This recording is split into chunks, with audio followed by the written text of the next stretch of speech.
What's up, guys? It's that time of the month again where we get the January Solar Club letter, and this time it's definitely a lot more communicative and a lot more transparent than before.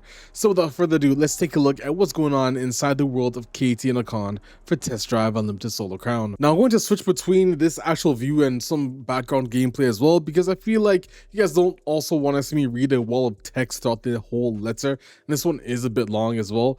But essentially, it's time we improve the communication and transparency in our letters by discussing more bug reports, more developer quotes, and let you know what we're working on in detail. Now, Season 5 introduces a one-time 5-month length season, as KT and the Con wanted to improve the game with various game performance stabilization improvements, bug fixes on the current Season 5 features, which they've already fixed in the recent patch that happened a couple weeks ago. Well, Season 5's Update 1, but Update 2 brings a lot more improvements, and Season 6 for sure is going to have a lot more of those bug fixes and improvements as well.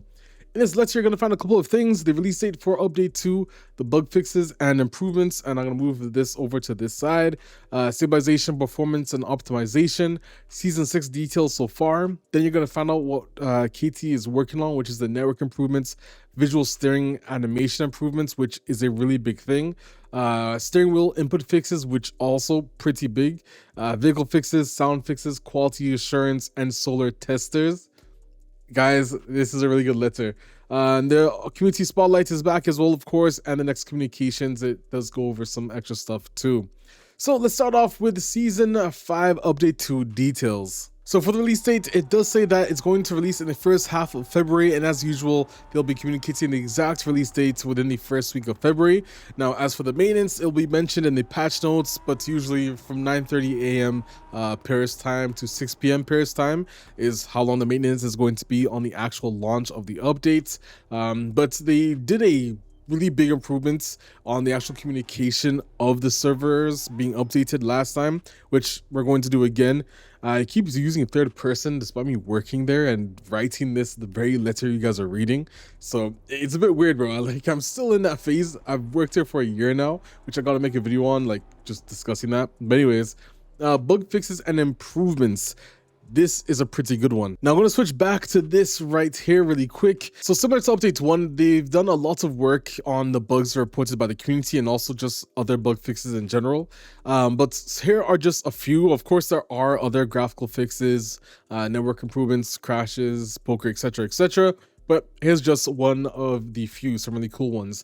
The first one is the Alyss Hawhead and other event callouts, because Alyss wasn't really working properly before. She used to like have a callouts, you'd hear it, but she wouldn't actually give you any information about it. So now it's actually working, and when there is a notification, you press the map and it'll literally open up and guide you to exactly where that event is. Now, traffic lights in the current build are broken in Causeway Bay, but it's been fixed for Update 2, and the ones on Ibiza should be fixed for Season 6 as well. Now, for the Bugatti Chiron, right now, this wing goes up at 50 kilometers per hour, which is a bit wrong as well, so that has been fixed. Shout out to KTTO for fixing that, but now it's configured to be in autobahn mode, so wing up, wing low when you're at the high speed, and wing brake as well. So it's been not only fixed but improved to the point as well, which is really cool to see. The Lamborghini mirror headlights animation, you guys, I saw the community ask about this a lot, and it's finally been fixed. So here you go, you can see the headlight animation now fully works as it does. I'm not sure if you guys even knew that this was a thing on the mirror, but yeah, pretty cool if you did not know already. Next thing, which is also pretty fucking big, it's impossible to use multiple inputs. This is now possible. Now, there is some improvements to be done with it, which you will see in Season 6, but it is possible for me to bind stuff on my damn keyboard and use the wheel at the same time. And huge shout out to Katie Lenny for fixing that. But you guys will see a further improvement on it in Season 6. But for now, honestly, it works pretty cool. The other thing, and this was a report by one of the players, didn't even know that this was a thing, but if you alt tab while you're in game before the race, it's like a very specific thing. You get a very unfair time advantage, but that was fixed. Shout out to KT Ulrich for working on this.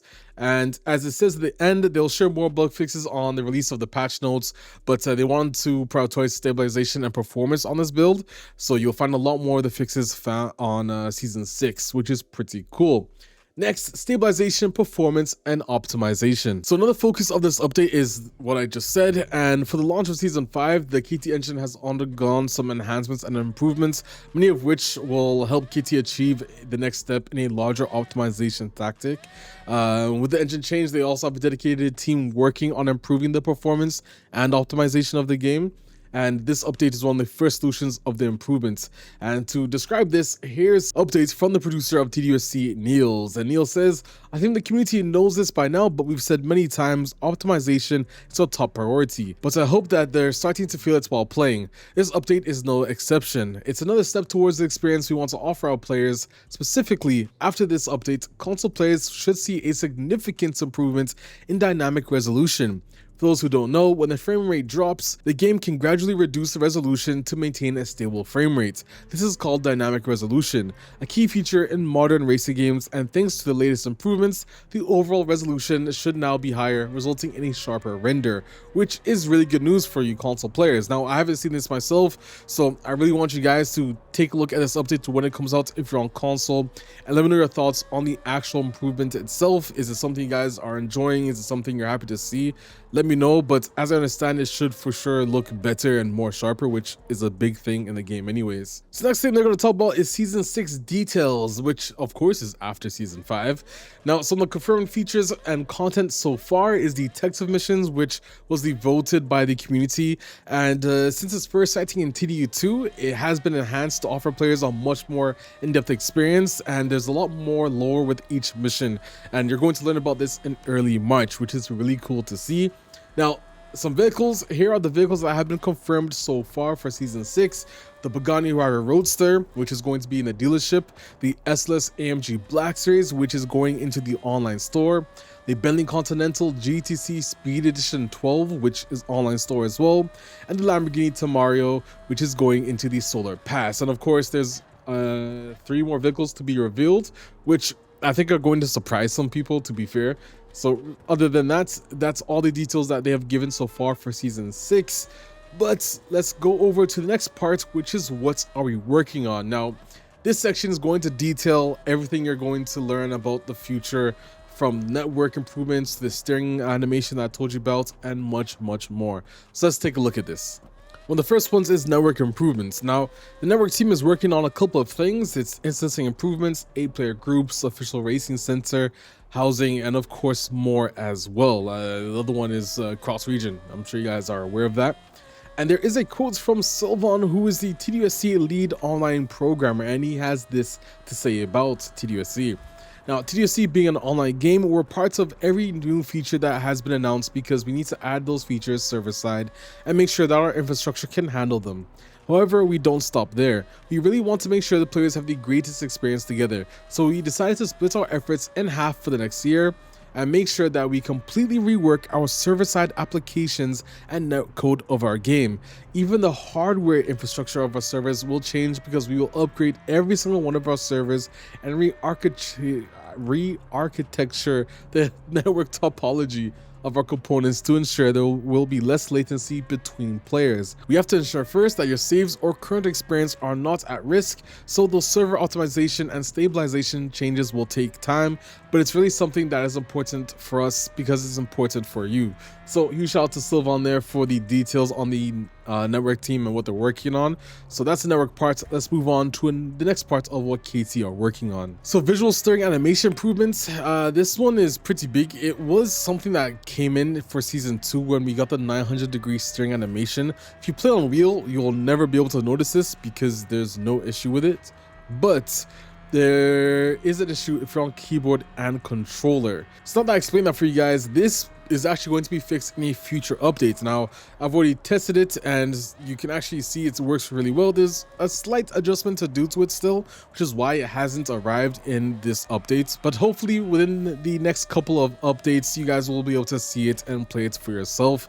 But it is a very big improvement because at the moment, if you're on controller or keyboard, it's just a bit weird driving. And of course, if you stay tuned to the Solo Club letters, you'll be able to find more information about it and maybe even some gameplay videos of it when it's actually ready. Next is steering input fixes, which I have to scroll because this is a lot of information and there have been a lot of fixes.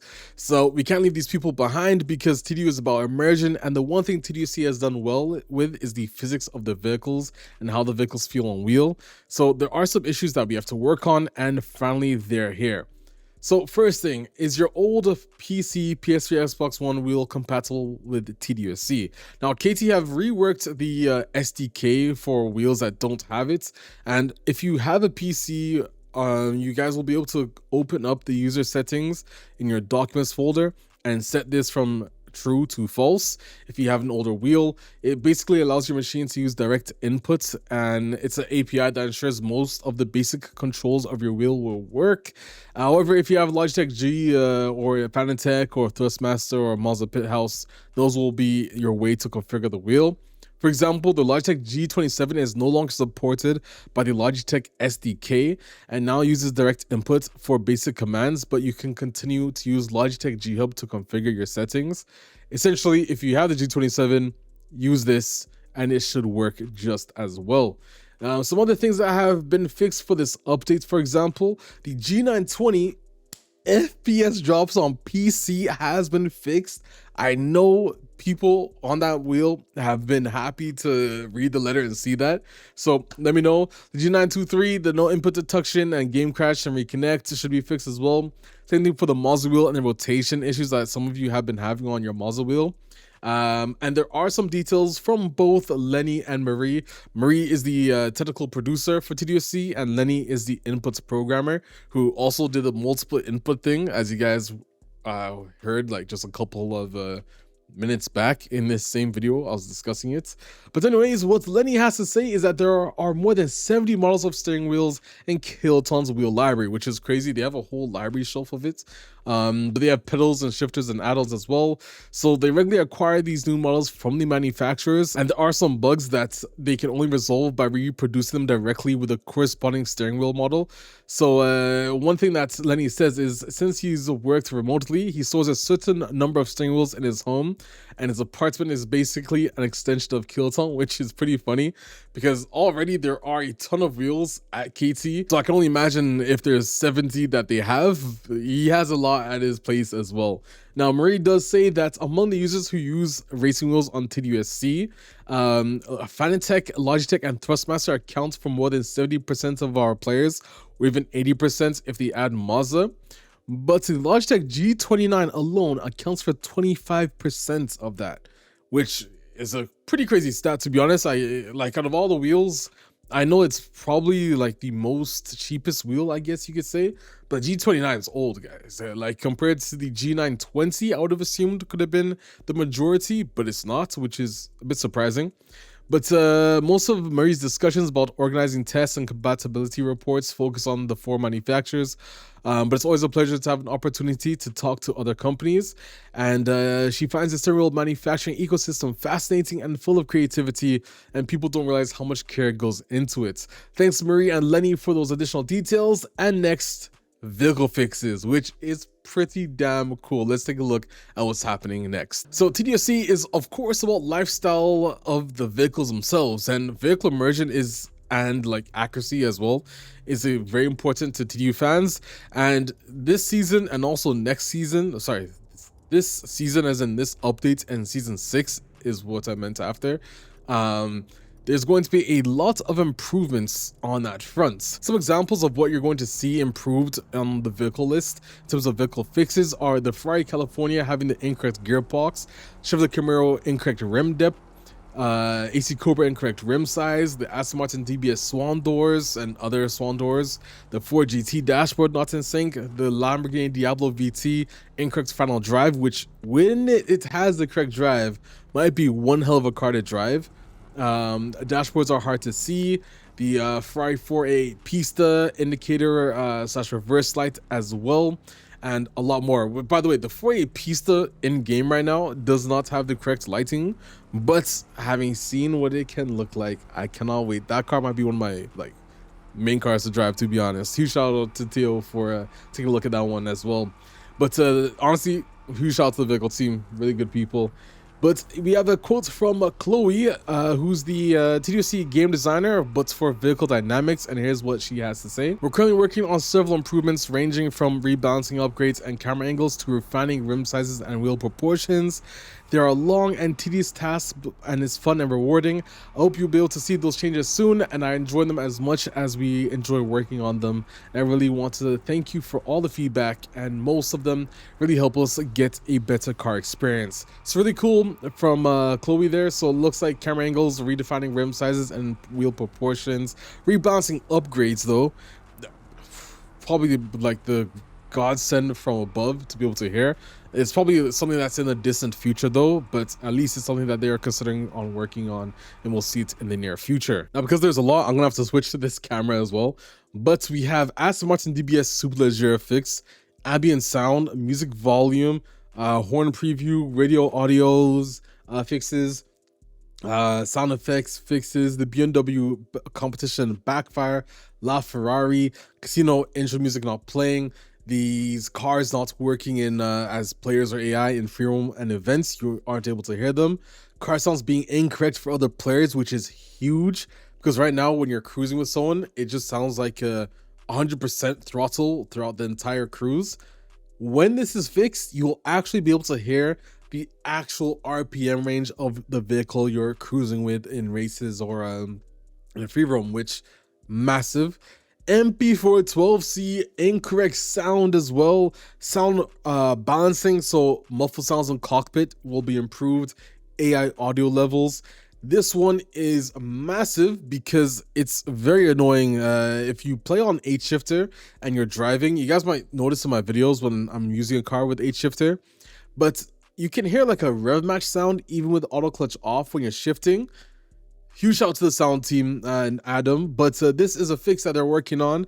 And finally, when this is fixed, it means you'll be able to use your manual 8-shifter and essentially you won't be able to hear the rev match. In fact, it's not even a dynamic, like the car doesn't actually rev match. It's just the sound that plays, for example. I think it's just a sound bug. But yeah, huge shout out to the audio team for taking a look into that and fixing it. And here we have Will Myth, the lead sound designer for TDUSC, where he does say the audio team is deeply committed to delivering the most immersive sound experience possible for TDUSC, and they're truly grateful from the positive feedback that they've received so far from the community, and they pay close attention to all of the feedback and suggestions. And TDUSC is a living ecosystem designed to evolve season after season. They're working on polishing some existing cars, like the Gira RS, sound is muffled in the cockpit, a global update to backfire volume. I know some of you guys are pretty happy about that. And more precise adjustment to the acceleration of the sound, for example, on the DBS Superleggera.